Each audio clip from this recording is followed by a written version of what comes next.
Hi, I'm Jennifer Chen. Growing up, my parents instilled in me the belief that true wealth comes from humility and smart work. While other kids dreamed of being doctors or lawyers, I was captivated by the stock market. By 12, I was devouring investment books and obsessively tracking market trends, much to my parents' bewilderment. Sweetie, maybe you should spend more time with your friends. My mom would suggest, eyeing me over stacks of financial reports. This is fun for me, Mom, I'd reply without looking up.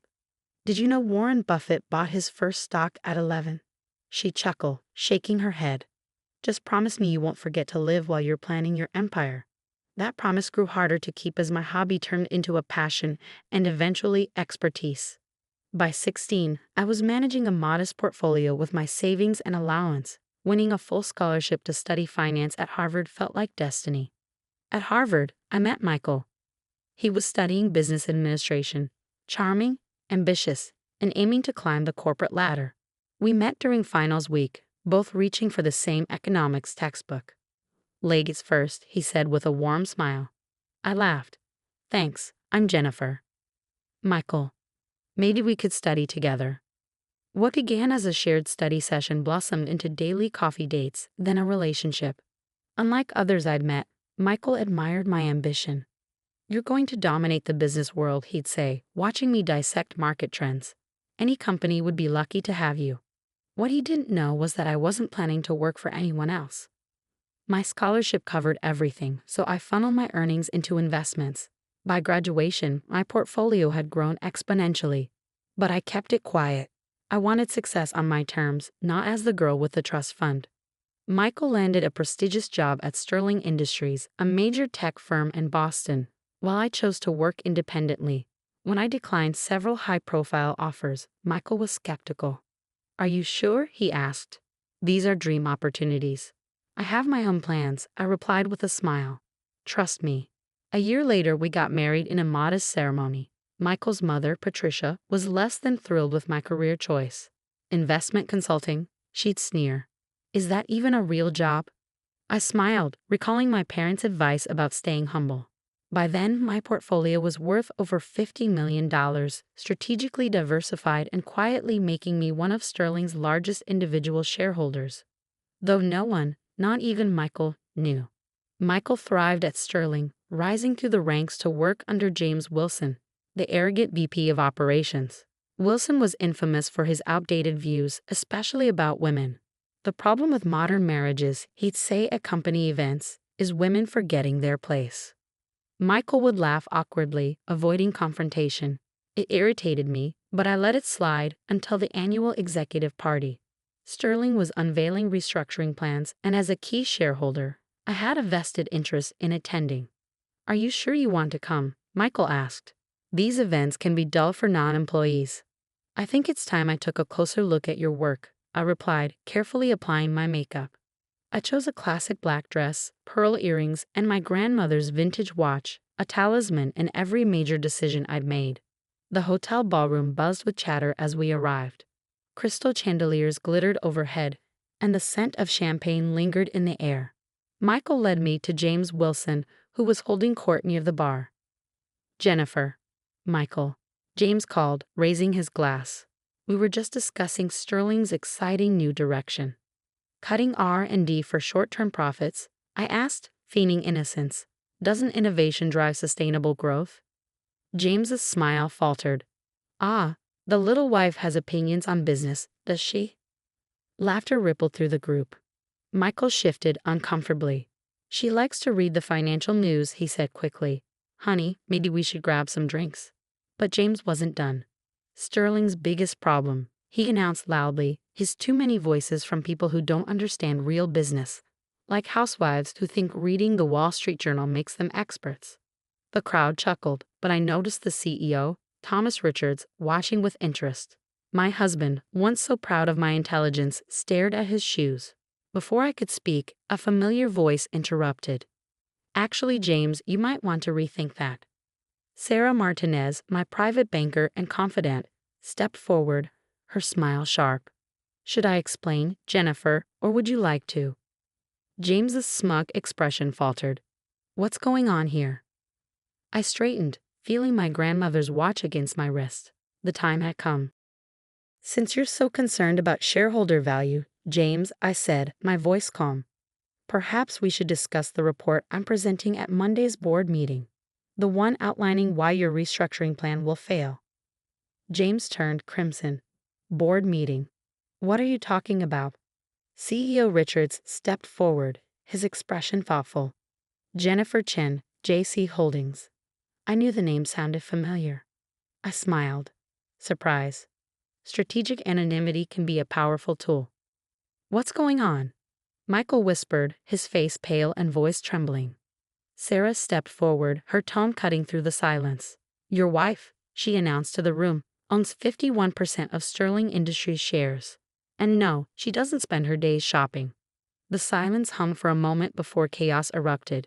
James Wilson's face turned a vivid red, cycling through shades I didn't know were possible. Michael looked as though he might faint. This is absurd, James sputtered. There must be some mistake. Sarah, ever composed, tapped on her tablet. I can show you the documentation if you'd like. I have all the records right here. CEO Richards stepped forward, a slight smile tugging at the corners of his mouth. That won't be necessary, Sarah. I've suspected as much for some time. The board has been impressed with Mrs. Chen's insights and recommendations for years. James turned to him, stunned. You knew. Of course, Richards replied smoothly. Why do you think your restructuring plan hasn't been approved? Mrs. Chen raised significant objections. Michael finally found his voice, though it wavered. Jennifer. How? When? I met his wide-eyed gaze.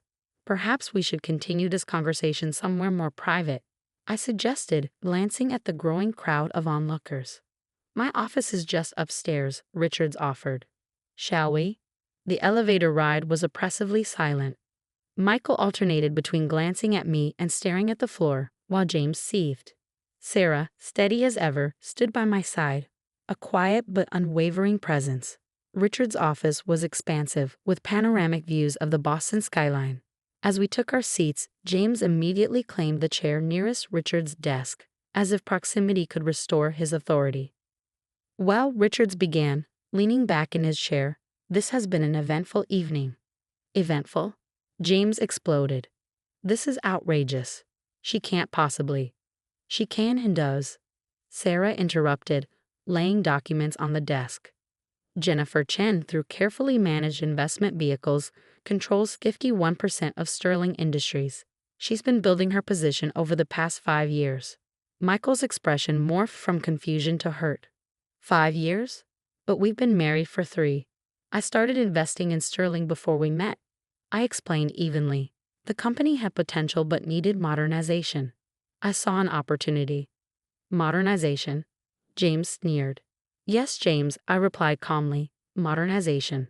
Like fostering innovation instead of getting R&D. Like respecting your employees instead of perpetuating a toxic workplace. Richards leaned forward. Mrs. Chen's recommendations have been instrumental in shaping our strategy. Her analysis has consistently outperformed expectations. Michael's voice was barely audible. Why didn't you tell me? I held his gaze. Would it have made a difference? Would you have defended me against James's comments if you'd known I was Sterling's majority shareholder? He flinched, the answer clear without being spoken. This is preposterous, James barked, rising from his chair. I've dedicated 15 years to Sterling. You can't just turn it into a toxic environment where innovation and talent are stifled. I interrupted. James, your restructuring plan would destroy this company. The board won't be supporting it, Richards cut in. In fact, we need to discuss your future with Sterling. My future? James looked stricken. Yes, I said, standing to meet his glare. Your leadership is outdated, your strategies are short-sighted, and your conduct unacceptable. Sterling deserves better. You can't fire me, James shouted. You're just a majority shareholder, Sarah interjected coolly. And yes, she can. Michael remained frozen, his expression unreadable. You told me you were consulting, he murmured. You said it was small scale. I never lied, I said softly. I just didn't tell you everything.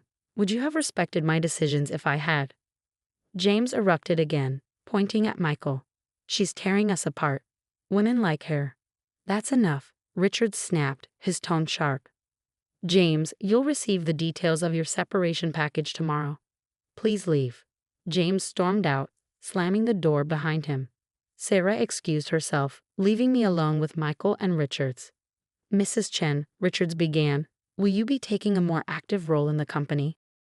Yes, I replied firmly, starting with a comprehensive review of our culture and leadership. Michael finally spoke, his voice cracking. And what about us? I turned to him, my voice steady. That depends. Are you ready to see me as an equal, or am I still just the little wife you asked to stay quiet at company events? I need time, he stammered, standing abruptly. This is all too much. He left, and I watched his retreating figure. Richards cleared his throat. Family and business rarely mix well. True, I said, exhaling deeply, but principles shouldn't be compromised. The days that followed were a whirlwind. James's firing made headlines, Sterling Industries, a shakeup at the top.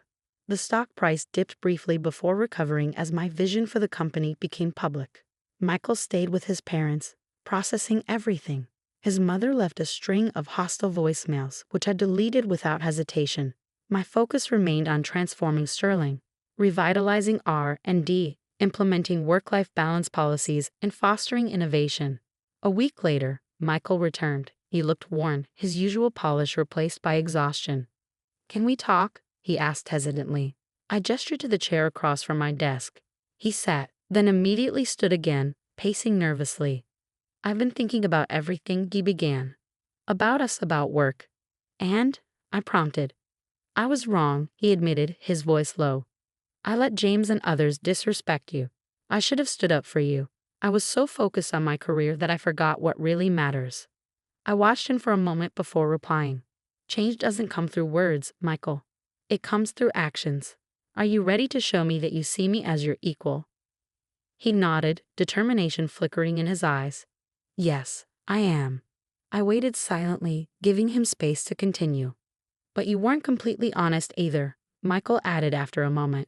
You kept such a huge part of your life hidden from me. How are we supposed to have a real marriage with secrets like that? You're right, I admitted, keeping my voice calm. I should have trusted you with the truth. But Michael, ask yourself, why didn't I feel I could? He sank into the chair, his hands running through his hair. Because I showed you I couldn't be trusted. Every time I laughed at James's jokes, every time I told you to stay quiet. I proved I cared more about office politics than supporting my wife. The next few weeks tested everything, my marriage, my resolve, and my ability to steer Sterling Industries through massive change. James Wilson hadn't gone quietly.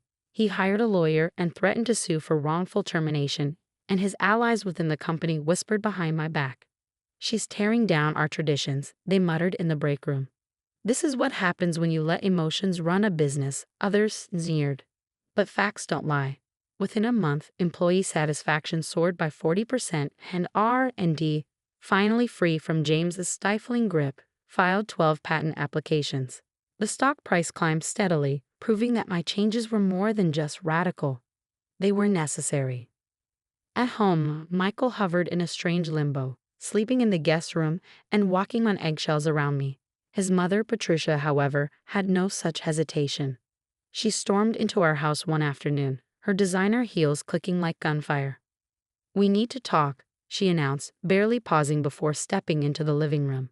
By all means, I said dryly, closing the door behind her. This power trip of yours has gone far enough, she declared, folding her arms.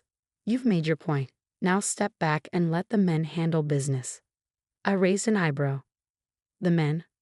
You've humiliated Michael enough already, she snapped.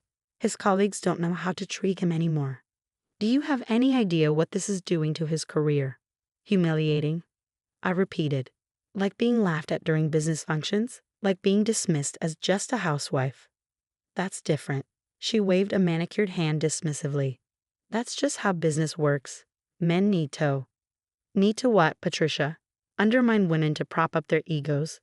Pretend competence doesn't exist if it comes from the wrong gender. You tricked him, she burst out. My son married you thinking you were a normal wife, and no. Now what? Michael's voice cut through the tension, startling us both. Michael. Patricia turned to him, her expression softening with relief. Thank goodness you're here. We need to talk sense into her before she destroys everything. But Michael wasn't looking at her. His eyes were locked on me, filled with something I hadn't seen in weeks, understanding. Mom, he said evenly, you need to leave. What? But? Now, he said firmly. After she left, silence settled between us. Michael sank onto the couch, exhaustion etched into his face. I heard everything, he said quietly, and I finally realized I've been just like her, treating you like you needed to be managed, not supported. And I'm sorry. I sat down beside him, keeping a cautious distance.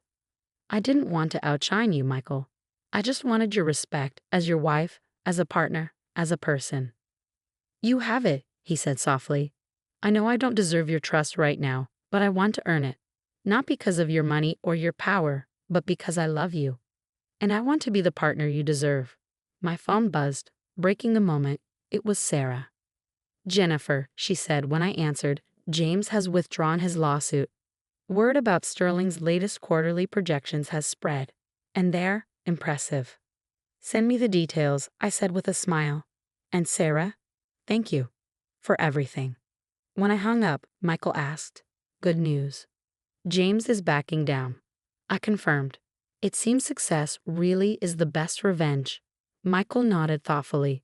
What happens now? With Sterling and with us. Sterling will keep evolving, I replied. We're rolling out a new parental leave policy and launching a mentorship program for women in tech next month. And us? He asked, his voice hesitant. I took a deep breath. That depends. Are you ready for a marriage of equals? Really ready? I'd like to try, he said, a small smile tugging at his lips. Starting with moving out of the guest room, if you're okay with that. It's killing my back. I laughed, surprising myself. We'll need couples counseling, and you'll have to stand up to your mother. Done, he said, grinning. Though maybe we should have dinner with her next week. I'd love to see her face when you explain your women's leadership initiative. For the first time in weeks, I felt real hope for our future. My name is Emma Chen, and my story begins with dirt under my fingernails and the delicate scent of lilies floating on the air. My little flower shop, Blooming Dreams, was nestled between the towering skyscrapers of downtown Seattle, a vibrant burst of life amidst the gray monotony of steel and concrete. Another orchid gave up the ghost. I asked Sarah, my sole employee, as she gingerly removed a wilted plant from the front display. Third one this week, she replied with a weary sigh, her brow furrowed. Maybe it's time to stop stocking them. I shook my head, taking the plant from her hands with care. No, we just need to figure out what's wrong and adjust their care. Every plant can thrive with the right attention. That belief had been my guiding principle since childhood. Growing up in rural China, I spent endless hours in my grandmother's garden, absorbing the unspoken language of plants. While other children played with toys, I buried myself in the intricacies of cultivation and the mysteries of hybridization. Emma, you have magic in your hands, my grandmother would say as she watched me coax sickly plants back to life. Remember, the strongest flowers bloom in the harshest conditions. At the time, her words seemed abstract. Now they were the foundation of my life. My journey to America began with a scholarship to study botanical sciences. The transition was far from easy. New culture, new language, and an unrelenting need to prove myself. Yet, like the wildflowers I admired, I thrived in unlikely soil. That's how I met James Wheeler. He stumbled literally into my life during my final year of grad school. Rushing to a business meeting, he barreled into my research greenhouse, scattering soil samples everywhere. I'm so sorry, he exclaimed, crouching to gather the mess.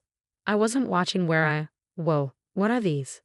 His gaze landed on my pride and joy. Hybrid roses I'd spent months perfecting. Their deep purple petals glimmered with silver edges as though dusted with moonlight. They're my thesis project, I said, hastily inspecting the blooms for damage. I'm developing resilient varieties for urban environments.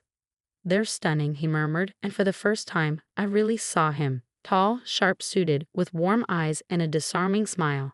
I'm James, by the way, and I think you just saved my day. I need a unique gift for a client. I sold him 3 roses that day. A week later, he returned, not for flowers, but to ask me to dinner. Our love grew like a well-tended garden, steady, natural, and full of discovery.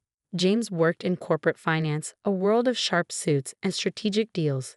But he appreciated the artistry of my work, and I began to admire the structure in his. You see the world differently than anyone I've ever known, he told me one evening as we strolled through a botanical garden. A year later, we married in a simple ceremony adorned with flowers I'd grown just for the occasion. It was perfect until I met his family. The warning signs appeared early, at our engagement dinner. James's mother, Victoria Wheeler, scrutinized me with icy precision, while his sister Patricia barely hid her smirks. "A florist?" Victoria asked, her voice laden with disbelief. "I thought you said she studied sciences, James?" "She has a master's in botanical sciences," James defended. "Emma's work is revolutionary." Victoria waved a dismissive hand. "Yes, but surely you won't continue with that little hobby after the wedding? The Wheeler name has certain standards." James tensed beside me, but I held my ground, recalling my grandmother's words. "Actually," I said evenly, "I'm opening my own shop after graduation. The lease is already signed." The silence was deafening. Patricia raised an eyebrow, her lips curling. "A shop? How entrepreneurial." "Well," Victoria sighed, "every family has its quirks. Just keep it discreet, dear." James squeezed my hand under the table, but he didn't speak up. It was the first crack in our otherwise perfect world. Over the next 2 years, I channeled my energy into my shop, a labor of love that Victoria despised. What none of them knew, not even James, was that I had a plan. During my master's program, I developed patented hybrids, disease-resistant, longer-lasting varieties that could thrive anywhere. Suppliers showed interest, but I played my cards close. "Emma, you've got to see this." Sarah burst into my office one morning, brandishing her tablet. Wheeler Corp just announced a sustainable luxury hotel initiative with rooftop gardens. I smiled, setting down my pruning shears. My in-laws had no idea that their grand vision was about to intersect with mine. That evening, James came home beaming. "Did you hear about the announcement? Dad's been working on this for months. It's going to transform the company." "That's wonderful," I said, arranging a bouquet of my special roses. "Mom's hosting a dinner to celebrate this weekend," he added hesitantly. "They want us there." I raised an eyebrow. "Are you sure your mother wants the shopkeeper at her event?" He ran a hand through his hair, his telltale sign of unease. "They're trying, Emma, please." Reluctantly, I agreed. That night, as I finalized a deal that would secure my hybrid's future, I received an email that made me smile. Everything was falling into place. The dinner was held at the Wheeler estate, a mansion dripping with opulence and thinly veiled contempt. Victoria greeted me with a practiced smile that didn't reach her eyes. "How's your shop, dear?" Still managing to scrape by. The room chuckled politely. Patricia, now a senior executive, smirked into her glass. "It's quaint, really," she added. "We're working with top-tier experts for the hotel gardens, far beyond the scope of a retail shop." I smiled, unbothered. If only they knew. The dinner unfolded with its usual symphony of veiled barbs and carefully crafted insults. James remained uncomfortably quiet, his occasional apologetic glances doing little to shield me from the barrage. His silence, though familiar, was no less painful. "So, Emma," Victoria said, her voice cutting through the room like fine crystal, "James tells me you're often at the shop late into the evening. It must be exhausting dealing with retail customers all day. Surely you've considered something more appropriate for a Wheeler." I set down my fork deliberately, meeting her gaze without flinching. "Actually, The dining room door creaked open, interrupting me. The sudden hush that fell over the table was palpable as everyone turned to see who had entered. Victoria's polished smile faltered the moment she recognized the man standing in the doorway. "Marcus," Victoria exclaimed, practically launching herself from her seat. "What an unexpected delight. We weren't expecting you until next week's board meeting." Marcus Chen, a commanding presence in any room, smiled politely, his sharp eyes sweeping across the table before landing on me. "I heard there was a celebration tonight. Thought I'd stop by. Hope I'm not intruding." Patricia, ever eager to align herself with power, quickly motioned to the empty seat beside her.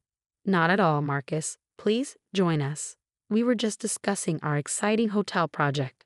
"Ah, the Green Hotels Initiative," Marcus said, his tone betraying little. "Actually, that's part of why I'm here. His gaze returned to me and his smile widened. Emma, could we have a moment? The silence was deafening. Victoria's carefully curated composure cracked as confusion etched across her face. You know Emma. Marcus laughed lightly. Know her? Emma has been one of our most valuable partners for 2 years. Those revolutionary hybrid plants you're using in your hotel project? They're all her creations. Victoria's expression froze mid-smile. The room seemed to hold its collective breath. That's impossible, Patricia stammered. She runs a little flower shop. A flower shop that's been ground zero for some of the most innovative botanical research in recent years. Marcus corrected smoothly. Emma's hybrids are transformative, beautiful, resilient, and exactly what the Asian market demands. In fact, that's why I'm here tonight. He stepped forward, pulling an envelope from his jacket pocket. The board approved your terms, Emma. We're ready to proceed with exclusive distribution rights for all 15 of your patented varieties. James finally broke his silence, his voice hoarse. Emma, what's going on? I took a deep breath, feeling the weight of the moment. Remember the hybrid varieties I worked on during grad school? The ones you said were incredible? I've been refining them ever since. Now, they're ready for mass production. Mass production, Victoria echoed faintly, as if the words themselves were foreign. Indeed, Marcus said, clearly enjoying himself. Emma's hybrids are uniquely suited to luxury hotels and high-end developments. They're durable, exquisite, and most importantly, exclusive. The licensing fees alone are significant. Patricia's champagne flute slipped from her hand, shattering the silence as it hit the table. The deep red liquid spread across the immaculate tablecloth like a blood stain. No one moved to clean it. But you're just a florist, Victoria sputtered. You arrange bouquets and water plants. That shop, I said calmly, has been my research and development lab. Every plant, every arrangement has been part of an experiment. We've collected years of data that's now invaluable. Marcus nodded. Which is why we're not stopping with licensing. We'd like to fund your continued research, Emma. The board is prepared to offer a $50 million annual development budget. Victoria's face drained of color as her world unraveled. James stared at me as though seeing a stranger. Patricia's mouth opened and closed, no words escaping. Finally, Patricia found her voice. Why didn't you tell us? Would you have believed me? I asked evenly. From the moment I joined this family, you've made it clear how you see me. As a simple shopkeeper, someone beneath you. What would change if I told you? But James knew, didn't he? Victoria demanded, her tone accusatory as she turned to her son. James shook his head slowly. I didn't. No, I said quietly. You didn't? You saw what you wanted to see, just like the rest of your family. Marcus cleared his throat, reclaiming the room's attention. There's one more thing. Given the importance of Emma's hybrids to the hotel project, we'd like her to oversee the entire supply chain. To that end, we're proposing to acquire controlling interest in Wheeler Corp's botanical division. Victoria's head snapped up, her carefully maintained composure cracking. You want us to report to her? Actually, I interjected. I already do. I finalized the purchase of Green Life Industries, your primary supplier, this morning. Chaos erupted. Patricia shouted about betrayal and corporate hierarchy, while Victoria collapsed back into her chair, clutching her fan as though it could revive her sinking pride. James said nothing, his silence louder than the clamor around us. This is unacceptable. Victoria finally screeched. James, you can't allow this. I turned to my husband, my voice calm but firm. James hasn't been part of my business decisions, just as he's never been part of your constant belittling. He didn't speak up then, and I doubt he will now. Emma, James began weakly, but I cut him off with a look. Marcus touched my shoulder gently. Shall we? He asked, holding the contracts in hand. As we left the dining room, Victoria's thin, strained voice followed us. James, do something. But there was nothing left to do. The walls of their assumptions had crumbled, leaving only the truth they had refused to see. In my spacious office at Chen Agro Corp's Seattle headquarters, Marcus and I finalized the contracts. The city lights sparkled like distant stars, a reminder of how far I had come. You could have told them sooner, Marcus said, watching me sign the final document. Would it have made a difference? I asked. They needed this moment to understand the cost of underestimating someone. And James? I hesitated, the pen hovering over the page. That's a conversation for another day. When I returned home, James was waiting, his silhouette framed by the darkened window. Were you ever going to tell me? He asked, his voice low. Would you have listened? I countered. Or would you have seen only what your family sees? That's not fair, he said, his voice breaking. I loved you for who you are. Did you? I asked quietly. Or did you love the idea of the wife who made you look broad-minded? The florist you could see past. He didn't answer. He didn't need to. The weeks following that fateful dinner party marked a seismic shift, not only for Wheeler Corp, but for the lives orbiting its influence. News of the revelation spread like wildfire through Seattle's corporate circles, altering alliances and reshaping the power dynamics of an elite that prided itself on appearances. Victoria Wheeler, ever the consummate society strategist, launched a campaign to salvage her reputation. Emma always had promise, she declared at a high-profile charity gala, her voice strategically loud. We simply believed in giving her space to realize it. Though I wasn't present, Sarah, my shop manager and newfound informant, relished relaying such moments. She came by the shop, Sarah reported one morning, barely suppressing her laughter. Asked if she could join our exclusive client list. I looked up from the research report I was reviewing. What did you say? That we're no longer taking retail clients, Sarah grinned. You should have seen her face. Patricia, meanwhile, found her once unquestioned authority at Wheeler Corp eroding rapidly. Board members who had previously dismissed my contributions now sought my guidance on critical decisions. Her attempts to reassert control were met with quiet, decisive corrections. At our first official board meeting, I reviewed her proposal for the hotel gardens. These maintenance projections are outdated, I pointed out, displaying comparative data on the screen. The hybrids require specialized care. Unless you prefer, we use standard varieties, which would undermine the exclusivity we've marketed. Patricia's cheeks flushed as she sat back in her chair, silenced by the weight of evidence. While corporate battles played out in boardrooms, a quieter, more personal reckoning unfolded at home. James and I circled each other warily, the foundations of our marriage unsettled. One evening, I found him in my home office, staring at the framed patents on the wall. I remember when you created this, he said, his fingers brushing the glass. I thought they were just pretty flowers. They were never just flowers, James, I said. They were my dreams, my future, and I tried to share them with you. He turned, guilt and frustration etched into his features. Why didn't you trust me with the truth? Because trust isn't silence, I replied. Every time your family dismissed me, every time they belittled my work, you said nothing. That silence told me everything I needed to know. I was trying to keep the peace. No, I said softly. You were taking the easy way out. The next day brought an unexpected visitor. Richard Wheeler, usually the quiet observer, stood at my office door. May I come in? He asked. I gestured to the chair opposite me, curious. I owe you an apology, he began. For 2 years, I've watched as Victoria and Patricia undermined you, and I said nothing. That was wrong. Why now? I asked, wary. His expression softened with regret. Because you've done what I never had the courage to do. Challenge the Wheeler way of doing things. This company needs leadership, not legacy. He handed me a folder. I'm stepping down as chairman. I'd like to recommend you as my successor. I blinked, stunned. That's unexpected. You've already proven yourself, he said simply. Before I could respond, James burst into the room, his argument with my assistant echoing through the hallway. He froze when he saw his father. Dad, what are you doing here? Richard stood, straightening his tie. The right thing for once. After Richard left, I explained the situation to James. He sank into a chair, overwhelmed. Chairman of Wheeler Corp, he murmured. Why are you here, James?